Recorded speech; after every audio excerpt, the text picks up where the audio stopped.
Hello and welcome to episode 56 of Triumph Beyond Trauma. I am your host, Rosie Skeen, and this week I spoke with Narelle Mason. Narelle is a Level 2 registered counsellor with the Australian Counselling Association and co-founder of Frontline Mental Health, alongside fellow police veteran Matt Newlands. With over 15 years of frontline service experience, 5 years as a police officer and 10 years in the Royal Australian Air Force, Narelle brings a wealth of lived experience to her work, supporting first responders, veterans and their families. Through Frontline Mental Health, Narelle delivers counselling, training and prevention programs designed to reduce mental health stigma, build resilience and create healthier cultures within high-stress industries. Her approach combines professional expertise with first-hand understanding, ensuring her programs truly resonate with military, emergency services and frontline personnel. As a mother of two and the spouse of a serving military member, Narelle has a deep personal connection to the challenges faced by service families and is passionate about empowering individuals and organisations to prioritise mental well-being. Narelle and Matt are both doing incredible jobs, and there are some amazing things happening at Frontline Mental Health. So let's get into episode 56 of Triumph Beyond Trauma with Narelle Mason. Welcome to Triumph Beyond Trauma, the podcast that explores journeys of resilience and hope. I'm Rosie Skeen, a yoga and breathwork teacher and founder of Tactical Yoga Australia. As a former soldier's wife, mum to 3 beautiful kids and a medically retired New South Wales police officer with PTSD, I understand the challenges of navigating mental health in the first responder and veteran community. Join us for incredible stories from individuals who've confronted the depths of mental illness and discovered their path to happiness and purpose, as well as solo episodes and expert discussions. Together, we'll uncover the tools to help you navigate your journey toward a brighter, more fulfilling life. Whether you're looking for helpful insights, practical tips, or just a friendly reminder that you're not alone, Triumph Beyond Trauma has got your back. You matter, and your journey to a happier, more meaningful life starts right here. Narelle, welcome to the podcast. Thank you for having me. Oh, absolutely. I'm so excited to talk to you today. I love what you guys do at Frontline Mental Health. We had Matt on last year. He was one of my very first podcast guests. Yes. I'm really, really excited to talk to you today. We usually just start off with your journey, and I know you served in both defence and police.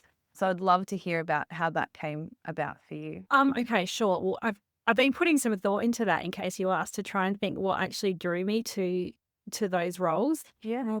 And I actually don't know the answer because I came from a pretty normal household. You know, parents are still married, one brother, all that sort of stuff, all the normal family stuff. And I think in about year 12, I was thinking that I wanted to join the police. I think originally I really wanted to be a nurse, but I faint when I see blood, my own or something. So it wasn't going to be a great career choice. But I think it was the being of service, kind of that drew me to it. So I applied for the police when I first left school, and it was during a period of time where policing was very popular and they had lots of applicants. And they kind of said, go away, little girl with no life experience, and get some. Come back and see us again. So I applied again about 4 years later and got into SAPOL, and then I was with SAPOL for about 5 years. And then I left mostly general duties, did some country policing and flying in and out of the lands here.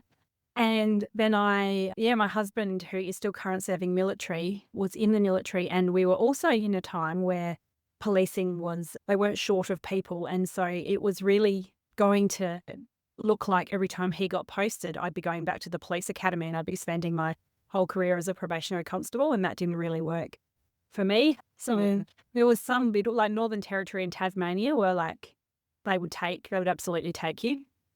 And recognise your time in another service, but some of the bigger states that wasn't the case. So I started looking at the Defence Force purely because he was in Defence, and then I applied for the Air Force and got in. So then I did 10 years in the Air Force, and I was medically discharged in 2017 for a back injury that I had. Yeah, okay. I remember those times when you look at interstate transfers and the requirements for everything, and now it just seems like all you have to do is give them your pay information and transfer across. Yeah, and now they're trying to get people from overseas. They'll take anyone at the moment. But yeah, back then, policing was a very popular career. Yeah, yeah, absolutely. So you discharged in 2017. That's right, yeah. Um, so what happened you after that? Like, I know we're gonna get to Frontline, but that wasn't for a couple of years. So where did you So when I first was discharged, it was it was a medical discharge, so it wasn't my choice, but at the same time, the timing was all good. I have a child who's got some pretty significant disabilities. My husband was posting overseas, or he was doing a deployment overseas. He was gone for about, I think, 8 or 9 months. And it just, it kind of, I felt like all the cards had fallen into place. And I had a really good CO, and she said, well, seems where you are being medically discharged, should we sort of speed that up so that you can be gone before Adam goes? And kind of just everything just felt like it was right. And so I got out. A couple of weeks later, he left. And then I was left doing nothing. So I'd done 16 years almost of sort of a service role, and as well as having kids and fitting all of that in and being really busy. And now I was sitting there doing absolutely nothing. So what did I do? I think I spent the first 6 months at least sitting in my Sesame Street pajamas, watching Dr. Phil and eating Doritos. I really struggled with what that looked like. I would literally get up and take my kids to childcare and then come back home and put my pajamas on and sit on the couch.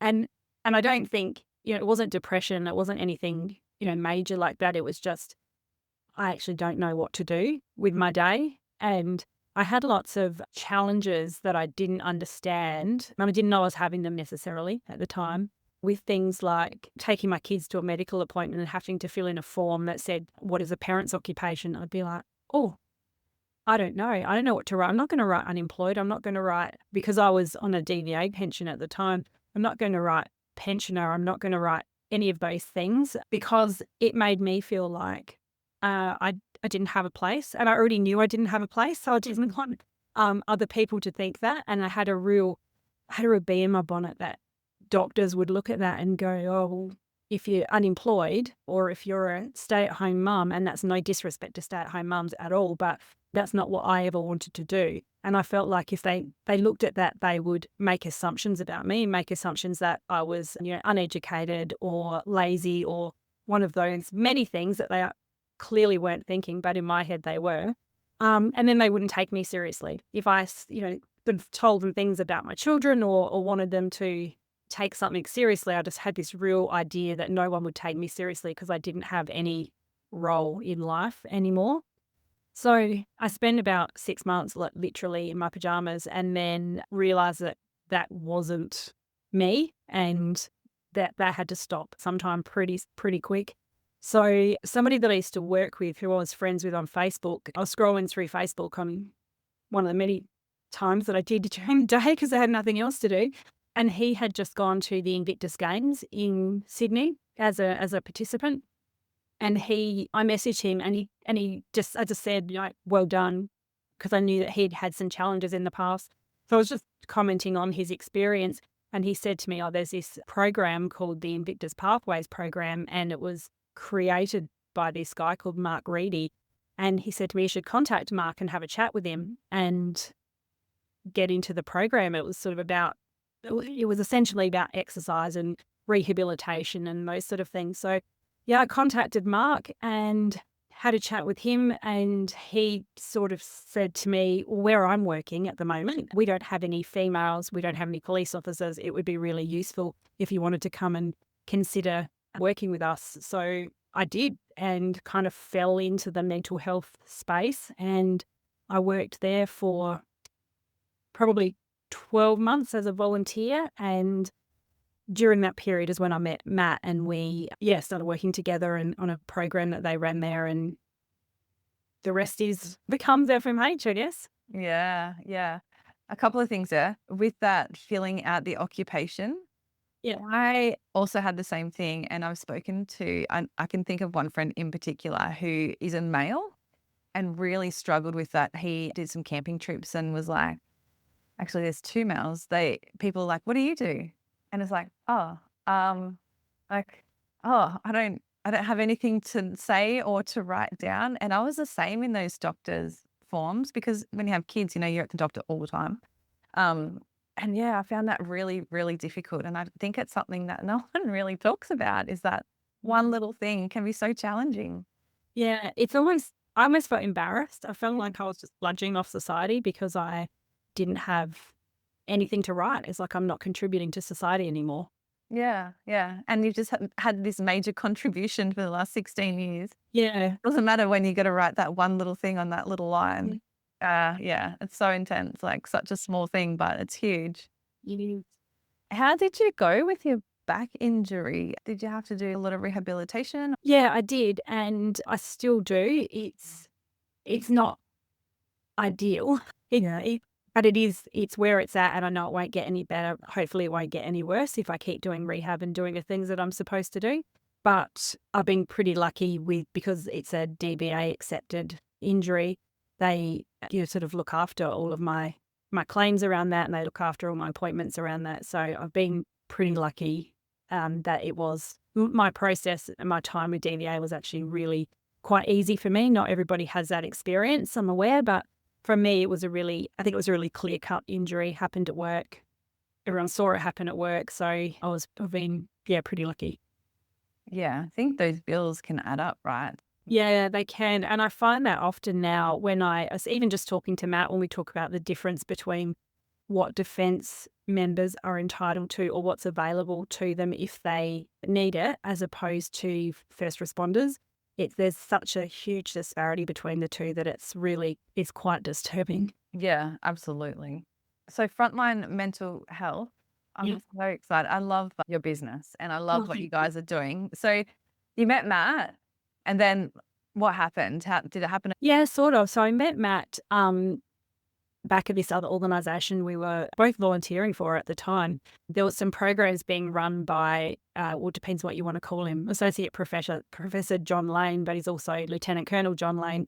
And he had written some programs or a program that he trained Matt and I to deliver. And so we were delivering that program with him and then for him once he was happy that we knew we were doing.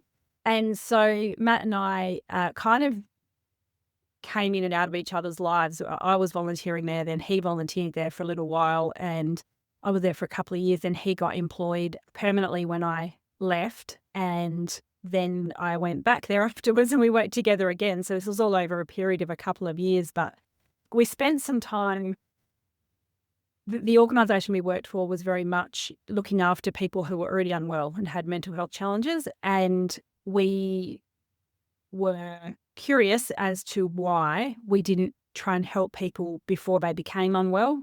Mm. And the more research we did into it and the more people we asked, it seemed like there was not enough money in keeping people well. There was far more money in trying to help people or rehabilitate people once they were unwell, which is absolutely necessary. We need to do that. But from our own experiences and Matt talking about his experience and just the people that we still know from service roles, we had a lot of questions around what people's lives could look like if we didn't let them get to a point where they were so unwell. Not naive enough to think we can eradicate mental health challenges, but if people knew the warning signs, if people were aware of what to look out for in themselves and others a little bit earlier, then perhaps we might be able to reduce some of the impact it has on people and their families and their community.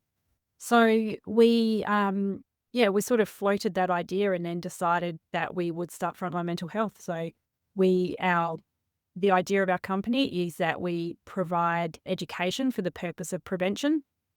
And that doesn't mean we don't work with people who are unwell, because we still do. We have a sort of a second branch to our business, which is counselling.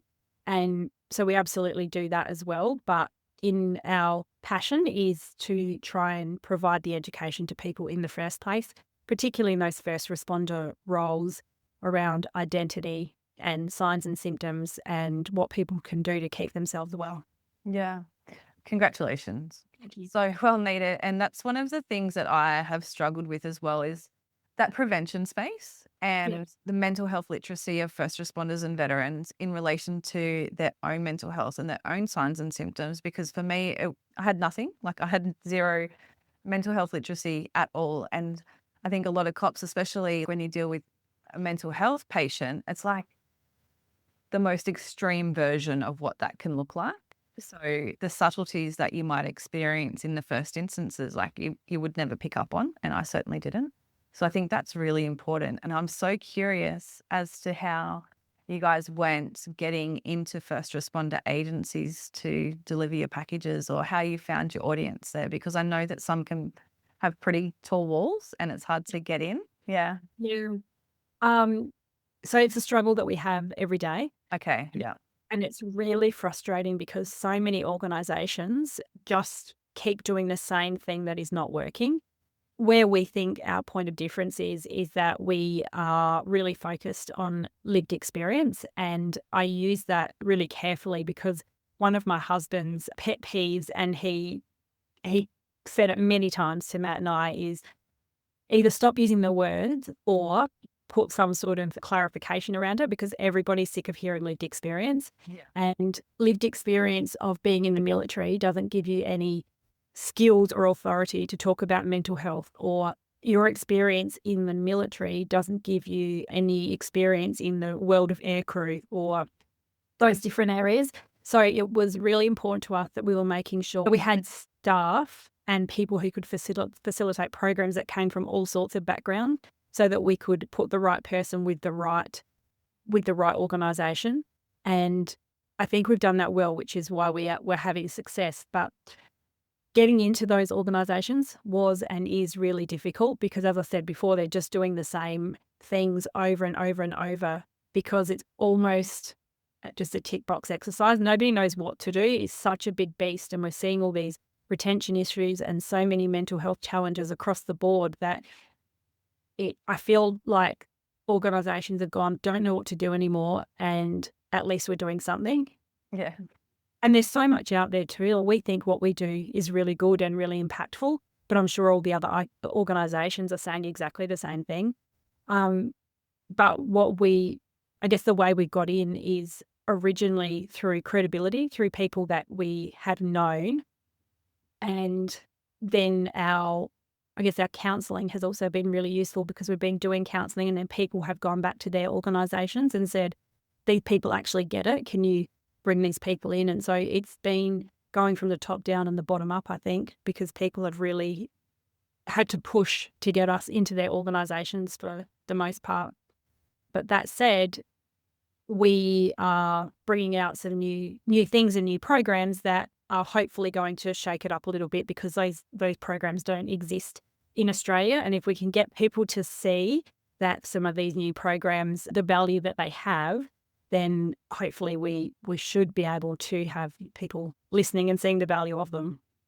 There's so many things, like with first responder agencies, and you mentioned retention rates are just abysmal, and they just keep doing the same things. And I think one of the problems is that once they start outwardly admitting that there's an issue, from the organisation admits there's an issue, then they have to address it and not just look like they're doing something.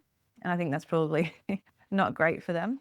But I think it's amazing that you're able to get into the ones that you have already. Yeah. And I think some of the people, and rightly so, because they're sick of the word lived experience, and because they're sick of somewhat hearing about mental health and going to training that is that mandatory every year, it's the same person standing there delivering the same thing. I'm not sure that people are even wanting to do the training anymore. So we did a rollout for our military unit that had 300 people, and close to 300 people went through it. And the feedback that we got, I think about 220 people filled in the survey, and the feedback that we got was really good. It was way better than we were expecting. And I shouldn't say that. I should say that with more confidence, that we were brilliant, but it was far, far better than what we were expecting. And the comments were all in regards to the delivery. It wasn't necessarily new information. Some of it was, but it wasn't necessarily new information. It was in the delivery style.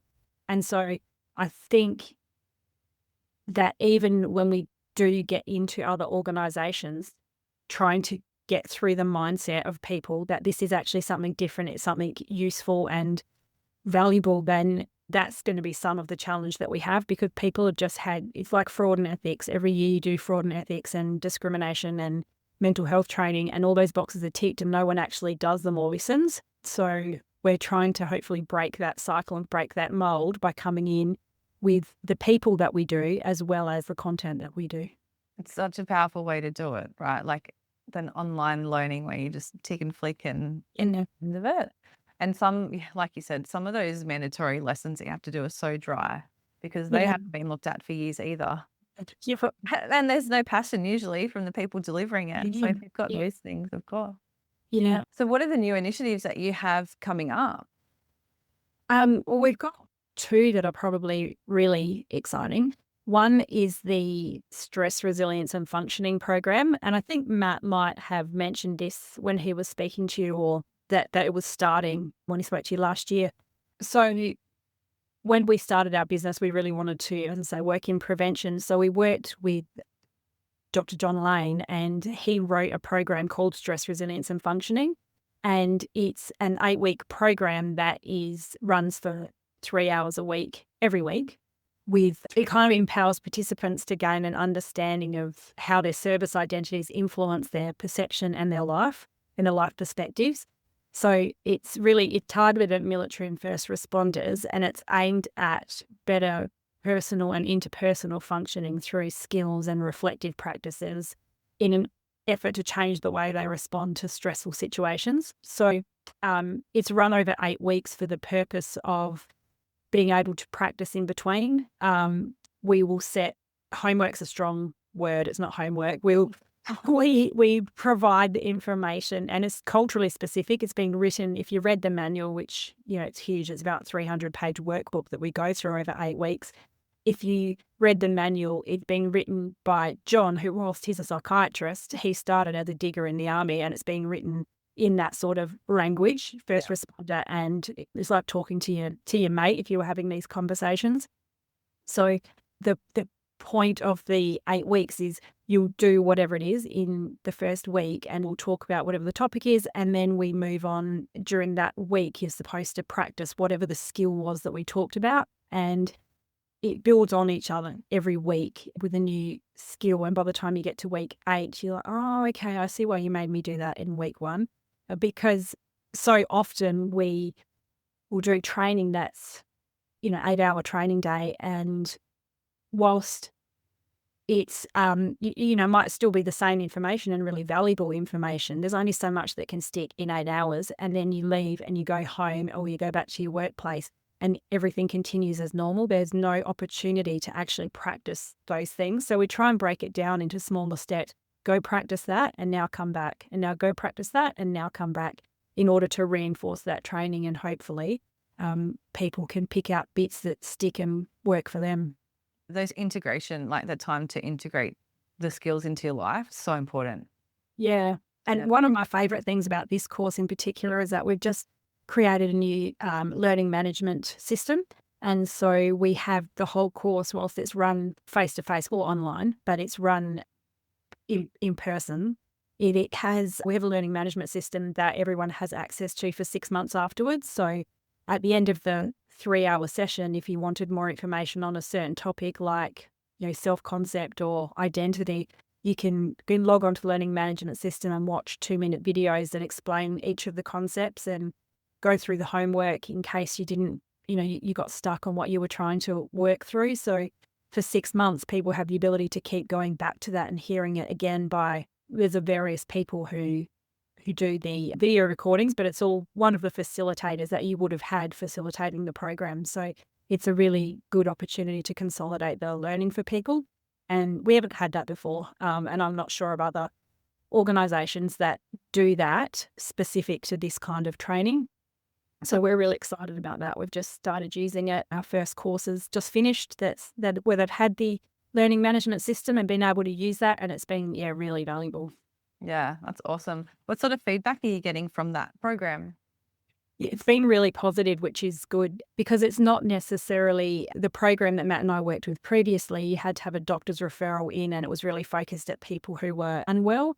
this one is people who can absolutely be having some challenges, because I think anyone that's done more than one day in a service role probably does have some challenges, but it's very much focused on, as I said before, life skills or functioning skills.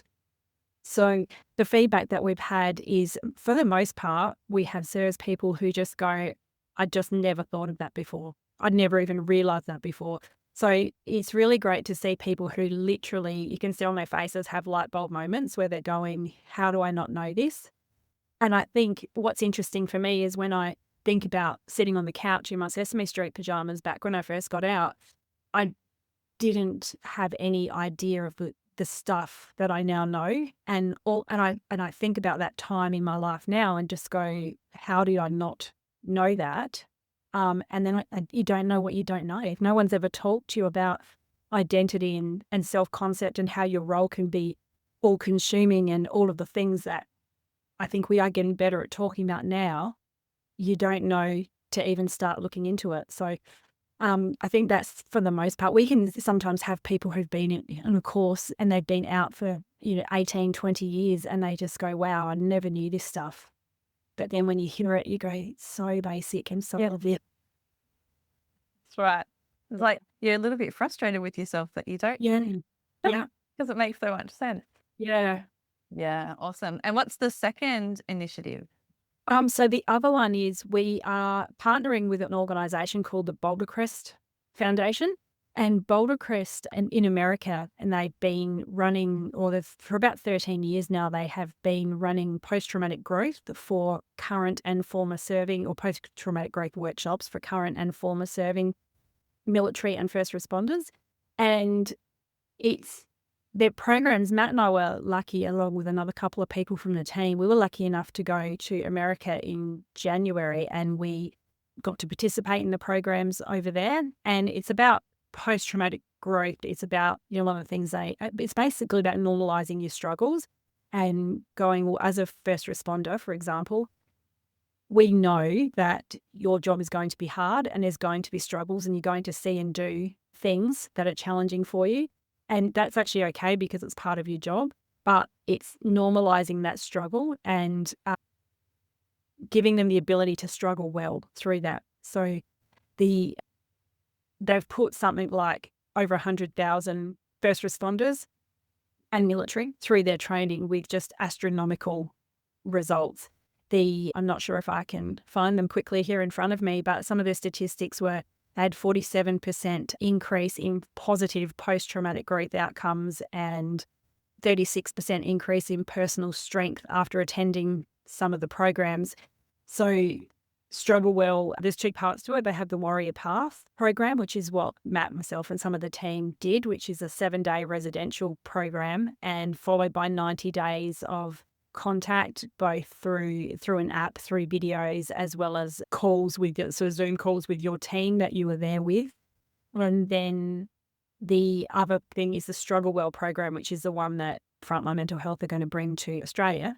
And that is more for current serving first responders and military. And it's about a cultural kind of shift.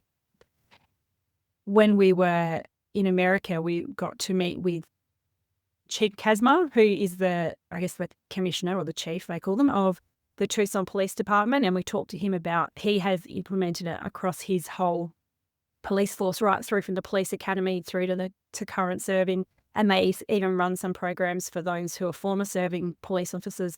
And the change that he talks about and that they've seen in the Tucson Police Department is quite phenomenal.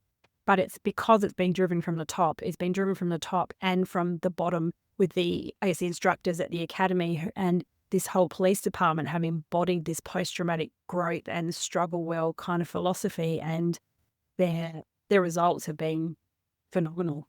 And that is a few others. Miami Police Department, a couple of fire departments over there have been, just seeing incredible results, because it's, as I said, it's an approach that focuses on the transition of military and first responder culture. And it's not just another wellness program. It's not just an information program. It's personalised and it's guided by these two objectives about normalising struggles that are part of every day and ensuring that ability to struggle well. So people are able to transform struggles into strength and growth and be better service to themselves and their family and their community. Because what the premise from Boulder Crest is that we shouldn't struggle as a result of our service. It's okay to see the challenges, but it shouldn't be defining people's lives the way it currently is now. Yeah. It's Yes. phenomenal. Yeah, it was amazing. I don't get too excited about a lot of things. I remember going to Egypt and seeing the pyramids and saying to my husband, I was all right. I think they're a bit overrated. And he's going, who says that? No one has ever said the pyramids are overrated. What is wrong with you? But I just don't get overly excited. But I did this Boulder Crest program and I was like, that is life-changing. It was really confronting and really difficult to do, but having committed to doing it, I was there. I may as well actually do this properly. Whereas normally I would shy away from things and just go, that's a bit hard. I'm not enjoying it. Yeah. I feel uncomfortable because I don't like dealing with my emotions, but actually engaging in it and doing it, I would say life-changing, which is not normally an expression that I would use. So it was fantastic. Yeah, phenomenal. I can't wait to see you guys bring that out. So you guys are bringing out the Struggle Well program. Yes. And have I got it right in saying that that is for current serving? Yes. Only. Yeah. Yeah. Okay. Current serving, but that said, there's no reason it can't be adapted to former serving. But one of the premises of Struggle Well is a cultural change, and so it is for current serving. And when are you guys going to start delivering that? So in October, Boulder Crest are going to come out with some of their facilitators, and they're travelling to a few different states. They're travelling to the Northern Territory, New South Wales, Queensland and South Australia, and they'll be doing full-day workshops with sort of an hour in the morning for people, having some politicians like the Minister for Veteran Affairs in South Australia, for example, is coming along, and we're having some of the welfare teams come along and giving it somewhat of an overview, but then the rest of the day will be running a one-day workshop for people so they can actually get a feeling for what PTG is all about and get a really good understanding of it, rather than my babble that I've been talking. They explain it way better than I do. So, running a workshop which will be free for anyone who wants to come along, and they'll be in those 4 states running one-day workshops. Yeah, that's amazing. And then when do you guys hope to roll out your Struggle Well programs? Yeah, probably very early the next year. For the first little while, we will be bringing them back out to run the programs with us to make sure that we do have it right. And for them, the integrity of the course is really important. There is really stringent training sessions and things that have to be achieved before you can be ticked off to train by yourself. So they'll be coming out to do them with us for the first little while to make sure that we are all delivering the same and correct message. Yeah. And are you hoping to get into first responder organisations and deliver it within that organisation, or are people going to be self-referring? Well, hopefully within organisations, that's our intention, because I think some of the difficulty that we all know is going out to, as an individual, to go and do some training and, like me, being really passionate about having done this Boulder Crest training, I've come back to a workplace where, Matt and Colin and Tara and Mark and those people have all done that training as well. So it's really easy to continue with the mindset and the methods that they have taught. It could be really difficult, I think, for somebody to do that as an individual and then go back to the same workplace or the same household with the same problems, and nobody else is really on the same page. So it certainly has the best impact if it's done as an organisation at an organisational level. Yeah, I just sort of think back to my time in policing. If there was something like that back then and everyone embraced it, like what a different workplace it would be. Yeah. Yeah. Well, the Tucson Police Department have been implementing it over 4 years. They're very committed to it. They ran some of the training, and then the chief decided that they would be running one per month every month. And it's not compulsory, although almost all of his workforce has gone through it, because what they did was get some of the people who they knew would be interested in doing it and interested in the program, and they got them on first so they could have a look and see what they think, and then actually spruik the course if they thought it was useful. So they went back to their workplaces and started talking about the course and what they learned from it and the benefits. And from then, basically every course they've had has been full, because it's just that flow-on effect of people going, this is amazing, you should do this. So he was pretty adamant that no one would be voluntold to do the course. Yeah. And so, but as I say, they've gone so far now as to implement some of the modules at the police academy. So there's people who are out on the streets who know struggle well and understand struggle well and are living that, I guess, methodology. But then at the police academy, the instructors have all done the training and they've picked certain units out of struggle well. And they, over there, I'm not sure how long they were at the academy, I can't remember, but if it was 6 months, they had maybe 8 units, and they were sessions that were run at the academy. So when those students were graduating, they were coming out and speaking the same language and understanding what people were talking about out on the road. So they've really embraced it, and for them it's a change of culture as opposed to mental health training. Yeah, that's fantastic. Yeah, so great to hear that programs like that exist. Yeah, it was amazing to see. Yeah, and that they're just being embraced. Yeah. So your book club, Yeah. I love it. I follow you on LinkedIn, and I follow Frontline Mental Health on LinkedIn. I really like that platform, actually. But some of the books that you're sharing are like some of my absolute favorite. Yeah. What led you to start that one? Well, I was directed to. Oh, yeah. So you were volunteered? Because I do like reading, and I have read a lot in the past. So I was told to do it, and I just started with ones that I'd already read to get a bit of a collection up, because I think it's fortnightly that it comes out on social media. And I was like, I've got 2 kids who are really time consuming. I can't guarantee that I can finish a book in 2 weeks and write a book review. Oh my gosh, yeah. So I started with ones that I'd already read to get the bank up, and I started with ones with people that I know as well. So like Keith Banks, who I know has been on your podcast before, I'd already read his book, so I read them again, and I met Keith a couple of times. So I felt really comfortable being able to write about him and my experience with him, because he's amazing. And then, I've just been looking at other books that people have recommended and grabbing them and having a read. It's really, sometimes I feel a bit dodgy doing it, because I just think that's my opinion. And if I say, like one of the books in particular that I talk about, I just say, look, the message was fine, but it's not my thing, because it was sort of almost sci-fi based, and I don't really do that sort of book. It doesn't interest me. And so when I wrote the thing, I was like, what if somebody who could have got really good value out of that goes, oh, and I never said the book was crap. I just said, it's not my style. It's not my genre. So sometimes I feel a bit worried about what I write, what people are going to read and go, is that the message you took from the book? Wow, that is not what I took from it. But if it can get people reading stuff or listening to audiobooks or however it is that you do it, then you get people thinking about various topics that we want them to be thinking and talking and educating themselves on, then great. Even if they nasty grams going, that's the dumbest book I've ever read, and I've just gone, oh, best book ever. So far I haven't had any of those, which is good. Yeah, that's good. It's like recommending TV shows, and then people are like, I hated that show. How did you like it? Yeah. Yeah. But I think it's great. And I really, like I said, I really enjoy, I think I've read a lot of the books that you've got on there as well, and just think, it's so valuable to self-improvement. But like Keith Banks's books, I could read them over and over again. They're so nice to read and enjoyable. Yeah, they are. They're really, very easy to read. And then I saw him talk in March this year at the Aussie Frontline Conference. Yeah.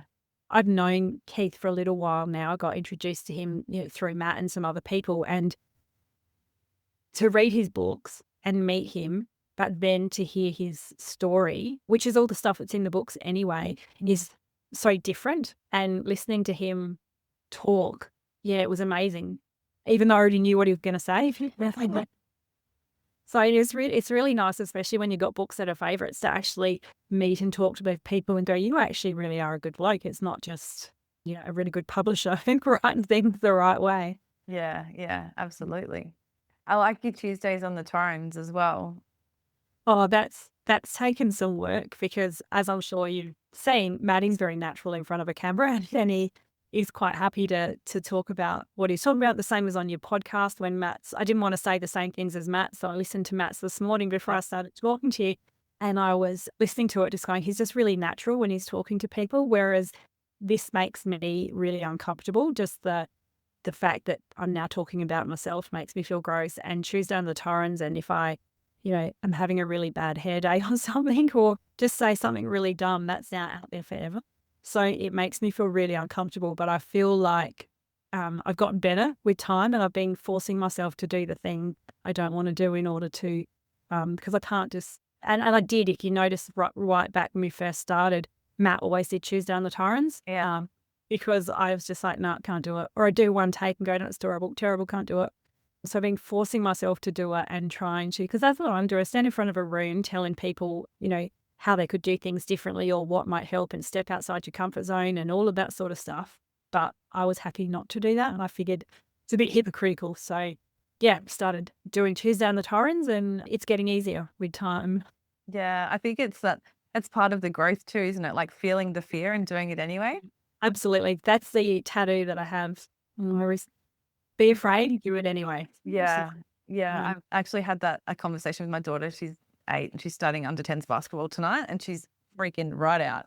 And I'm like, Ash, that's just what we do, babe. Like we just feel it. Yep, we've got the fear, but we're going to have a go anyway, and we're going to do it and see what happens. Yeah, absolutely. I've got a 10, and that's what I tell her all the time. It's so important. And with that post-traumatic growth piece, like, yeah, it's life-changing. Yeah, absolutely. Personally, looking ahead, like you've got Boulder Crest coming up with work. What are your personal goals for the future? Yeah, great question.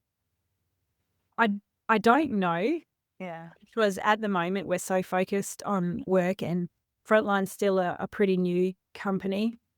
So a lot of my focus and energy goes into work at the moment. I think it's a really high priority, but I think for the right reasons. Normally in my past, I've absolutely prioritized work over all else, because that's what I guess to me, that was what my focus was. And I don't know why. Maybe it's the way I was brought up. My parents have a really strong work ethic.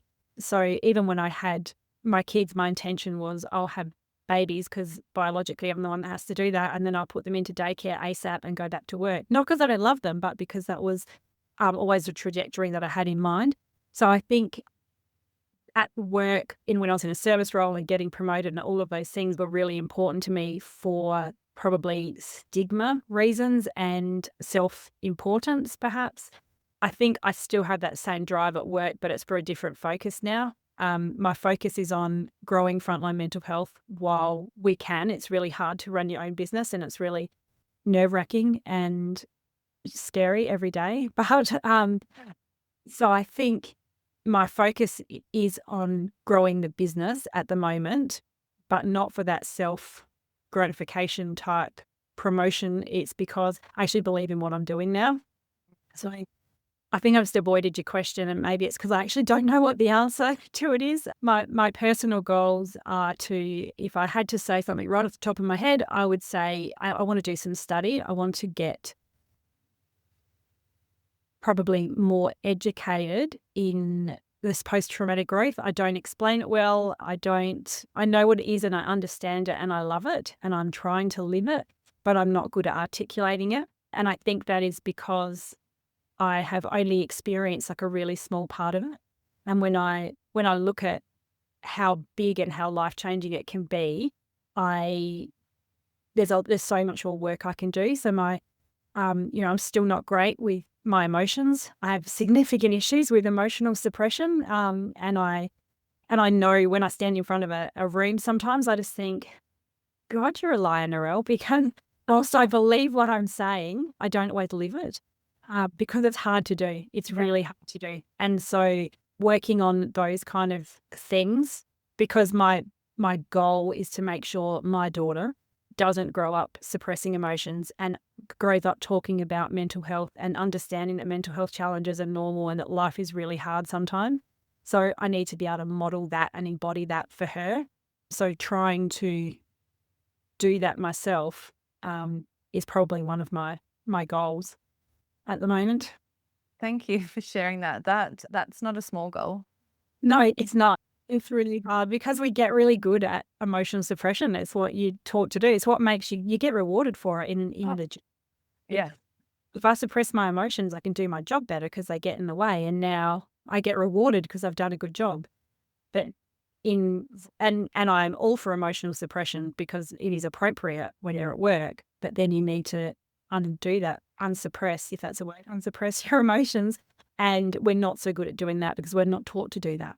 Yeah, that's exactly right. I feel like I released a podcast yesterday. I feel like I was talking about the exact same thing. Like you're not trained, like the hypervigilance and all that sort of stuff. You're Yeah. not trained to let go of that at the end of the shift. Like it might be like you don't need to do that at home, but there's no real training around how to stop doing that and how to feel things outside the workplace. Yeah.